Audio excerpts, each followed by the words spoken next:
Համեցեք պարոն Խաչատրյան։ Սիրելի հայրենակիցներ, իշխանությունները խոսում են խաղաղության մասին,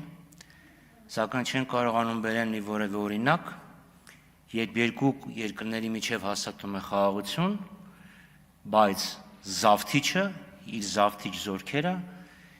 երկրից, մյուս երկրից չի հանում։ Չեն կարողանում նշել մի որևէ դեպք, երբ երկրներից մեկը շարունակում է շրջափակման մեջ պահել մյուս երկիրը։ Հիմա կասեն, օգոստոսի 8-ին ստորագրվեց մի պատմական երկկողմ հռչակագիր, որով վերջ է դրվում Հայաստանի շուրջ 30 տարվա շրջափակմանը։ Իսկ այս տարի արդեն հունվարի 14-ին այդ շրջափակումը վերջ դնելու մանրամասները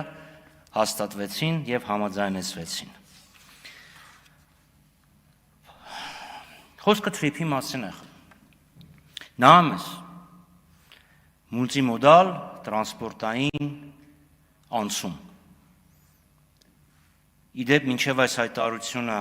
երբ անոնսը գնում էր հայտարարությունը, որ պետք է կողմերը հանդիպեն, ամերիկյան կողմը դարձյալ միջանցք բառներ օգտագործել, բայց ես հələ դեռ միջանցք բառը չեմ օգտագործի։ Հիմա նայում ես տեքստը եւ փորձում ես հասկանալ։ Լավ, իսկ ստեղ շրջափակումը որտեղ եք տեսնում։ Հայաստանն Ադրբեջանին տալիս է մուլտիմոդալ անցում։ Ճանապարհ, երկաթուղի, գազամուղ, նավթամուղ,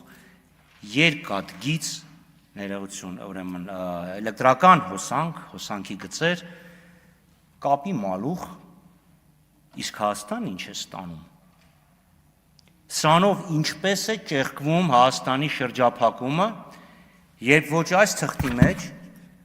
ոչ օգոստոսի 8-ի թղթի մեջ որևէ ակնարկ չկար, որ Ադրբեջանը Հայաստանին տրամադրում է